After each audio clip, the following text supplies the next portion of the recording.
Welcome. This is MoneyHeart, where we explore the emotional side of money. I'm Camille Diaz, and today we're discussing when money doesn't buy happiness. My guest is Chrissy Whiting-Madison. Dr. Chrissy Whiting-Madison obtained her BA in psychology from St. Vincent College in Latrobe, Pennsylvania, her MS in rehabilitation counseling from Langston University, and her PhD in rehabilitation and research from the University of Arkansas. She's currently an assistant professor of psychology at Rogers State University, where she avidly researches positive psychology, happiness, humor, and joy. Dr. Chrissy published her first book this past year called Choosing Happiness, which is available at Barnes & Noble and on Amazon. She is presented all over the United States and is currently working on her second book, Even Happier. When Dr. Chrissy is not teaching, reading, or traveling, she loves scary movies and spending time with her friends and family. She's also the proud mom of 1 daughter and 6 cats. Chrissy, welcome to MoneyHeart. Hi, so glad to be here and happy to be here. How are you? I'm good. I'm doing great. This is super fun for me, and I'm so excited about this topic today. Because so often people think that, well, if I just had a little bit more money or a little bit more status or a little bit more stuff or whatever, I'd be happy. And then they get the thing and they're still not happy. So there must be so true. So there's a disconnect somewhere. I kind of want to hear a little bit about your story first, because when we initially talked, you mentioned that a lot of times people are surprised you're a doctor, and I'm like, well, what surprises them about that? Well, as I sit here with my Hello Kitty ears on, it's funny. First of all, I don't think I ever expected to be where I am now. Kind of like a funny, kind of horrible story. When I was looking at going to college in my undergrad, my guidance counselor at my high school actually said to me, hey, don't bother looking into colleges because you're not smart enough to go. You're a bright, bubbly cheerleader type, go find yourself a nice husband kind of thing. And I'm like, yeah, no, I'm going to go to college. Wow. So it's always been, I think I've always been like, the one that's a little bit different, and I'm completely 100% comfortable and cool with that. Just to clarify, like that's a good thing. But it's really funny because when I meet people and I introduce myself, and it's usually like this funny little thing. Like I'll just say, "Well, I'm Chrissy." I don't usually say, "I'm Dr. Whiting-Madison." I don't necessarily feel like the overwhelming need to drop that as much as possible unless I have to. And then it's like, "Oh, what do you do?" And I'm like, "Well, I'm assistant professor of psychology. I'm a psych professor." And they're like, "What?" Like I get this like completely confused look, and I'm like, I just assumed you were like a kindergarten teacher, or because I'm so bubbly, like it just really catches people off guard. And I'm kind of the odd peg, and or the square peg or whatever that expression. Square peg, round hole. Yep. Yes. But it's like I love being different, I love being quirky, and I love being me. But it's always funny because nobody ever responds with, "Of course she's a doctor." Like never ever happens. It's always like, "Huh, really?" Okay. Yeah. With the little eyebrows going together, like, I don't know. Yes, totally. And it's always really like kind of comical, just because like it almost like makes me laugh now. And I'll almost work up to it on purpose now because I think it's funny. Like I'll be like, "Well, I'm a teacher." "Oh, well, where do you teach?" "Rogers State University." "Oh, you're a professor?" And like sometimes I'll work into it just to like watch like the expression grow from "huh" to "huh." That's Which always is hilarious for me. Yes, I love that. So to kind of get back to this topic of when money doesn't buy you happiness, what's your experience been in seeing this, your own experience, and then what you kind of see in others that you maybe work with or talk to? Well, it's funny. I think funny, not like haha funny, but funny, more anecdotally. Like irony? Yes, very ironic. Yes. I think, everybody is fixated on this pattern of when I get here, I'll be happier, rather than being grateful and happy here. And it's definitely like a problem we have as American citizens, as a society as a whole, that we all think if we just had more or something different, that happiness is always on that next page. Right. And it's really interesting. I had, for me, for a long time, I've always had a weight problem. I was bad with my weight. And it was like, well, if I just, weighed 10 pounds less, then I'll feel good about myself, or if I just, for me, I mean, even I'm just as guilty of it as the next person, knowing full well that this is the stuff I research and knowing that this is stupid, don't do this. Right. I mean, I actually have this really, really, really close friend of mine. And it's funny because on paper, he has the perfect life. I mean, plenty of money in the bank. I mean, more than I'm ever going to have as a teacher, anyways. Big, beautiful house, vacations to places I could only dream of, cars. I mean, on paper, it's flawless. It's flawless. And I'm going to tell you, he is probably the most depressed person I've ever known in my life. Like, comes to me for his, weekly free therapy, like you wouldn't believe, which, is part of the life of who I am. But he is, and I can't tell you how often he says things to me like, I just don't know what's going to make me happy at this point. Wow. Well, maybe if like I buy this car, look at this car, Chrissy, isn't this a great car? And I'm like, well, have the other 3 cars made you happy? How did that work for you? I think one of my favorite things to say to people is, well, how did that work for you? Mm-hmm. Because usually you find that they are trying the same things over and over and over again to find this, proverbial golden egg that obviously is not there, right? It's going to come from within you. And, and he's kind of the perfect example because, I mean, he really is. He looks like he has it all together. And yet I know people that literally struggle from paycheck to paycheck who are some of the happiest people I know and the most positive, optimistic people I know. So obviously, although, having money certainly helps, it is definitely not the secret to happiness that people perceive it to be. Yes, not worrying about bills is super helpful. Yes, having a safe, efficient car is super helpful. Knowing you're always going to have food on the table is super helpful. Having a nice home, super helpful. But at the end of the day, it is not going to be the deal breaker between whether you're happy or not. Right. I love that point that you made of people keep trying the same thing over and over. Well, I've already purchased 3 cars, but I think this 4th one is going to be the tipping. That's going to be the one that's going to make the difference. You're like, yeah, probably not the cars. Like that might not be the technique. You may want to look in a different area and no, don't switch to jewelry or motorcycles. Like probably still not going to do it.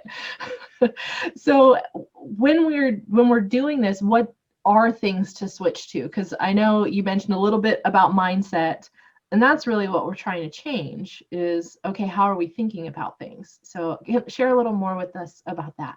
Well, I think that one of the things that we're really missing, we're so focused on, the next page of, the chapter of our life that we're currently on, that we're forgetting to appreciate and be grateful for the things that we have right now. We're so focused on, be goal oriented, right? And even like, gosh, the self-help books about establishing and writing books, I can't begin to fathom how many of them are out there, right? But while you're so focused on that, what are you missing that's right in front of you? When is the last time you took a second to, truly appreciate your spouse? Truly appreciate that, they make you laugh so hard you snort and blow milk out your nose. When is the last time you really appreciated your children? How big-hearted they are, how thoughtful they are. We actually were in Colorado just a few weeks ago, and my daughter, and she brought her cousin. Just, she usually brings a friend. I'm usually pretty laid back about that because she's a teenager, and I get mom isn't that cool anymore. And and she, and I gave, I know. But I gave her spending money and let them kind of like go off shopping on their own at this little outlet mall out near Denver. And she came back with a present for me. Aww. And I was like, I hope I'm taking the moment to appreciate that you literally thought of me before yourself. Like you wanted to do a surprise for me first. And I thought that was such a beautiful thing. You're missing what's right in front of you. And it's funny on the same trip. This little girl, her social IQ is off the chart. Yeah, her grades are a big struggle, but socially she is spot on. But I was getting a lot of things went wrong on this particular trip. And if you know me, a lot of things generally go wrong in my life. I just can't roll well. But I was getting a little moody about things going wrong. And at the time she was eating a bowl of Fruit Loops. And she said, Mom, you're forgetting to find happiness in all that you do. And she showed me her spoon, and on her spoon was a Fruit Loop smiley face. Oh, that's so cool. And like, what a neat little reminder, Yeah. that to find the happiness in what's right now. Appreciate what's right now. I'm not saying don't have goals, because goals are important. But until you really know what's wonderful about right now, you're going to actually have a hard time putting a finger on what those goals need to be. Yeah, for sure. Yeah, because you think that's the thing, and then you get the thing, and it's disappointing because you miss the happy part. You miss the happy part. Yeah.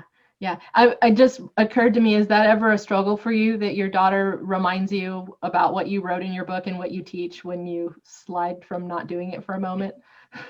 Because that seems like a teenager thing. I'm like, stop being smarter than me. Okay, good. Because my kids do that too. Oh yeah.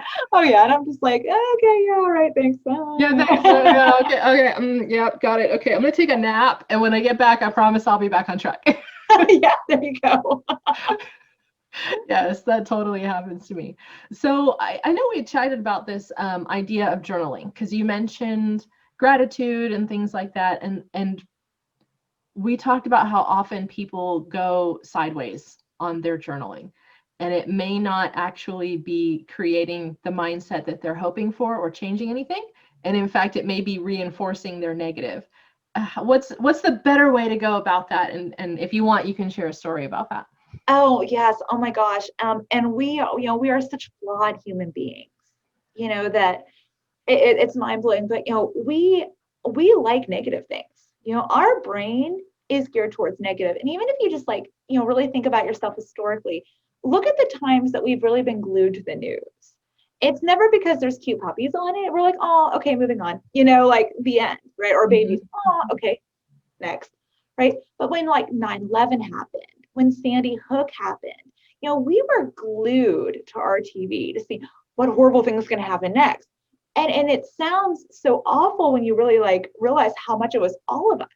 Like we were almost like glued to the negativity, the horror that was unfolding among us. And it's like our brains are hardwired, and there's like some amazing research about this. I'm like a big research geek. I'll own being a nerd all day long. But it's interesting. You too. We do. But it's like we want the bad. Like our brains naturally want to go there. It is our inclination to go towards the bad. And I actually, as positive as I am, I do believe and I do subscribe to the theory that people are kind of inherently bad, and we have to kind of fight to overcome that. Dr. Zimbardo, was made famous by the Stanford Prison Experiment. Excellent documentary on Netflix if you haven't seen it. And he really he writes all the time about the psychology of evil and how people, given the opportunity to be dark, we're going to go there. Wow. So this is something we fight against.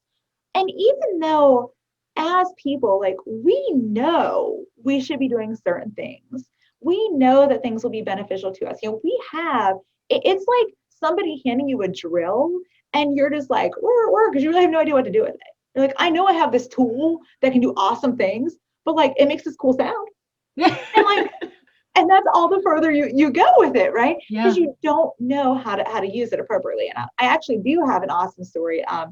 It was about last summer before pre-quarantine. We could actually be on planes and talk to people. And I was actually presenting a happiness workshop right outside of Cincinnati, Ohio, which is one of my all-time favorite things to do. I love doing happiness workshops at companies or anything. Is by far my favorite thing in the world. Awesome. And I was out doing that, and so on my flight home, and so a little something odd about me is apparently right here on my forehead, it says free therapist.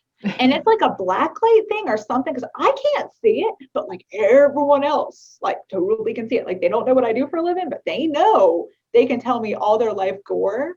So generally speaking, when I do these flights, I'm usually by myself. I will without fail have somebody word vomiting all their life problems to me in that seat next to me. I don't even know like how it happens. Like, and I've tried, I'm like, headphones on, I'm gonna take a nap. They're like, hey. That's just hilarious, because headphones are the universal signal for I don't wish to talk to you right now. I'm on a plane and I'm taking a nap. Right? They are the universal sign. They So are. That is the sign. Like, work this for me. is, hands around the neck is choking, and headphones is go away. Right. So on this particular flight, flying back from Cincinnati, it was actually from Cincinnati to Charlotte. I had a woman that was sitting next to me, an older woman. If I were to guess, I'd guess 70s. I'm hoping she's not watching this and offended horribly. But an older woman. And she just started talking to me about how she's really struggling. So I was like, all right, I'll show what's going on. That was me removing my headphones. Remove the headphones. What's up? All right, tell me more about this. And well, she proceeded to tell me that she had recently discovered that her husband was having a series of what I would call emotional affairs with a lot of much younger women. And like all females, if we think something is amiss, we immediately become FBI. Right. And we find everything. We are searching that phone. We are going to find it. Like, it is phone, we are email, so fingerprints. Yeah. Right. Oh my gosh, we are so good at it. Like, it's like a universal womanism. Do not have a secret from us. We will know and we will find it, like, without fail. So, like all women, she went through his phone and found like all these texts from different women. And, he was saying things along the lines of, I love you. I wish I could live my life for you. Wow. You're so beautiful. You're more beautiful than my wife. Like, a lot of very, very hurtful, bordering on emotionally abusive comments. However, she did notice and did note that he never seemed to meet any of these women. So it was never a physically intimate thing, but rather a very deeply emotional thing. Of course, she chose to confront him. And in confronting him, he cried, told her they're older. He wanted to still feel attractive and relevant and like a man. And that nothing ever happened. He just needed his ego stroked, and he loved her so much, and he was willing to do anything to make it up to her. A lot of the things that you would generally hear when you're caught. Nothing really, unfortunately, out of the norm, but a lot of, I'm so sorry, a lot of tears. And she decided, well, no, I'm done. This is too much. And this is, you've pushed me past what I'm willing to handle in a marriage. So she had planned to divorce him. In the days to follow, she had an adult son and an adult daughter, and she approached them both, who were a little bit less than supportive of her needs. In fact, the daughter actually went so far as to say, you're ruining our holidays, and if you go through this, you'll never see your grandchildren again. Oh, wow. And so after a lot of internal debate, she decided to go ahead and stay with the marriage for the sake of her kids and grandkids. Yeah. Which, most women, unfortunately, we can all relate to that on some level. Like, our kids and our grandkids are everything. Kids are more important. Yep. Yeah, absolutely. And so I said, okay, well, how's that working out for you? And she's like, well, it could be better, but I'm going to therapy. There's the drill, right? And I'm like, oh, yay, therapy's great. Everybody should go to therapy. Yay, therapy. I love therapy. And I was like, really encouraging her in that. And she's like, yeah. And they told me to journal. And I'm like, oh, yay, journaling's great. Yay, journaling. Buzz, buzz. Right? There it is. And I said, well, yeah, tell me about this. What are you journaling about? And she's like, oh, yeah, man, it's real therapeutic. Every night before I go to bed, I write at least 3 or 4 pages about how I want to do horrible things to him. Oh, goodness. And I'm like, such as, where she went into very graphic detail about things she'd like to do with him. Y'all can, use your imagination on that. She, however, was very graphic with me, and I was wow. Like, oh, that. Okay, a little scared of you. Edging away on the airplane. Right. You're like, student, excuse me, flight attendant, may I have a new seat? This one is weird. So it's like I was intrigued, and I said, so how's that working for you? And she's like, I still just really hate him, and I'm really angry. And I was like, I said, let me ask you this. I said, would you be willing to try something different? Are you willing to, maybe attack this from a different angle? And she's like, at this point, I'm so miserable. I think I'm willing to try anything, because really the therapy and journaling thing, it's just not really helping. And I'm like, okay, well, here, let me give you some ideas. I said, here's what I want you to try. So when you get home, go into that journal. I want you to rip out all those pages. Like, at least throw them away, if not burn them. Like, go as hardcore as you can with those things. So then I want you to try something new. I said, something you said to me really early on in this conversation really resonating with me. And that's it. You said your husband said he was willing to do anything to make it better. and that he was so sorry. I was like, what I want you to do instead of what you're writing about is every night before you go to bed, pull open that journal with the torn out pages. Now you have fresh new pages. And I want you to write about something he did that day to make your marriage better, to help you heal, to help your marriage heal. Like, I have a feeling he's probably doing things to try to make things better, especially with how emotional his response was to getting caught. Mm-hmm. And she's like, well, he is doing things. The other day, he brought me flowers. The other day he cleaned the kitchen. And I'm like, that's exactly. I said, what I want you to do is I want you to write those things down. Write down the good. And I'm like, and here, I'm going to give you one of my cards. And I put up one of my cards. My cell phone number is right on there. I was like, call or text me in a couple of weeks. Just let me know how it's going. Just check in with me. And then she saw what I did for a living. She's like, oh, no wonder I wanted to tell you all my problems. And I'm going to tell you about 2 weeks later, I got a phone call from her, and she was really emotional. And she said, Dr. Madison, I can't say thank you enough because my marriage has never been better. Oh. She's like, I actually love my husband again, and it's better than when we first met. And she's like, and it's only a few weeks in. Yeah. And I feel like we're going to keep getting better. And she's like, and your whole mental health shift thing just changed everything. And at that point, I told her, well, I do it too. I actually keep a note in my phone because I'm more of a phone person. Mm-hmm. And it's a note on my note app, and I have on there, I'm like, my husband's name is Matt. And on there, I wrote things I appreciate about Matt. And every single day, every time he makes me smile, I put it in there. And then by just opening, of course, I'm reading the old ones, because you open it, just kind of default to that immediately. Yeah. And you know what? We have a good marriage. We have a good marriage. In fact, to the point where people have told me, oh my gosh, your marriage is like my life goal, # relationship goals. And and people say things like that to us all the time. And I really believe that it is by appreciating what's happening now, rather than focusing on the relationship we'll have in the future, or even ruminating on the ways I've been hurt by him in the past, because of course he's hurt me. We're human beings. I've hurt him. Right. By focusing on my gratitude and the greatness right here and now, mm-hmm. makes my marriage great. And it can make any relationship great. I really believe that. I really believe it can really turn around anything. And then if you think about your whole life picture, well, I'm so focused on that next car, or, the next million in the bank, or the next, big investment, well, what about right now? What about right now has made you happy? Does that convertible, when you have the top down, how does that feel? Yeah. Hey, are you focusing on that? What are you choosing to expend your precious energy on? Right. And so I want to say, yes, on your relationship with money, you can do the same thing. What is money doing for you right now that is amazing? What did you get that was wonderful? Did you get to go somewhere? Did you get to buy something you've really wanted? Did you pay tuition for your child and they're getting the education that you talked about? All these things. Do you have lights on in your house? Are we happy about that? It's being grateful for those things. And I want to say, I'm in a networking group, and one of the things that we do is to share gratitudes at the end of every meeting. And yes, I love it.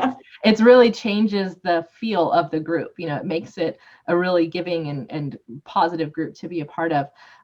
And one of the things that I've been sharing lately is, I told you when we jumped on today's call, is that, I injured my knee a couple weeks ago. And so my husband actually moved all of my stuff from my office, which is upstairs, downstairs to my bedroom. And so that's a gratitude I've been sharing every time, is that he moved my whole entire, all my monitors, my computer, my files, everything is down here, so I could just keep going. So I keep telling people how awesome he is. And I think that's, a big part of the marriage, is just remembering all the great stuff they've done for you, rather than, oh man, last week they forgot to pick up, whatever dishes, and I had to do it myself, and I hate that. It's focusing on the cool stuff that happens and all the wonderful things that happen. Just makes things so much smoother. So I love that point. Yeah, and it's so right with money too. Even if you don't have a ton of money, think about what you do have and what it's able to give for you. Mm-hmm. I actually have a couple of friends that really don't have a lot of money. And, I was talking to one of them today, and she was so excited that she was able to buy her daughter a $50 costume that she had tucked back a little bit for all the time. And her Yeah. daughter got the costume she really wanted for Halloween. And she's like, and it was still there and I got to get it for her. And just like, and I was really loving that she was focusing on the joy, not that she had, to cut back and actually, save for that. I know for most of us, like, oh, it's $50 here. For her, it's not. But Yeah. she was able to see the joy in it in Right. ways that maybe most of us who, my daughter also got a $50 costume this year. I didn't think twice. I just paid for it. And it wasn't the big, joyful, awesome moment that Right. she had Right. because I didn't take that extra moment to be thankful that I got to have that moment and Yeah. thankful that I had the resources to make that dream a reality. Right. Right. And when you see the kids playing in it, they're so happy, that they have whatever that is that you were able to buy for them. I love that. Would you be willing to share a tool or two from your books and let us know some ways that we can focus on happiness or change our mindset a little bit? Oh my gosh, I'd love to. Yes, absolutely. I I guys, I gotta tell you, I'm my own case study. The birth of my book, I don't even know if I've told you this in past conversations or not, Camille, but my book started off kind of like a joke. I hate to even say like a joke, like haha, but like people would meet me and they would always say, "Oh my gosh, if I could like have a Chrissy drug that would make me as bubbly as you, like I would so buy that." And I'm like, I should be a drug dealer. Like, here's your Chrissy pills, like you know. And it was like, no, seriously though, how do you do it? No, seriously, how do you do it? And I was like, I should write a book. And then like, so I did, and then I had like 3 publishers interested in it, and I'm like, huh. Oh, Like, and meanwhile, I'd spent my whole life going, if only bubbly was marketable. Turns out it is. Who knew? who knew? That's Like, I have right. no marketable skills, but I guess I do. You do. Everyone has marketable skills. You just have to figure out what they are. Exactly. But it's funny because I never thought it was, and now literally like my whole life has been transformed by just kind of embracing who I am. So and that's definitely one tool is embrace who you are, embrace what matters to you, and if you don't know what matters to you, find out. Mm-hmm. It's funny because you can literally turn any passion, any joy into a career, into a job, Yes. into a way to make money. Mm-hmm. And if you are not doing that to make your money, you're going to have a lot harder time sustaining that. So, Mm-hmm. just, throwing that out there Yeah. as a potential tool, finding, I call it your signature strengths or your values, Yeah. and definitely using those things. It's huge. One of my also favorite tools, I never get tired of sharing with people. I call it my 5 for 5 rule.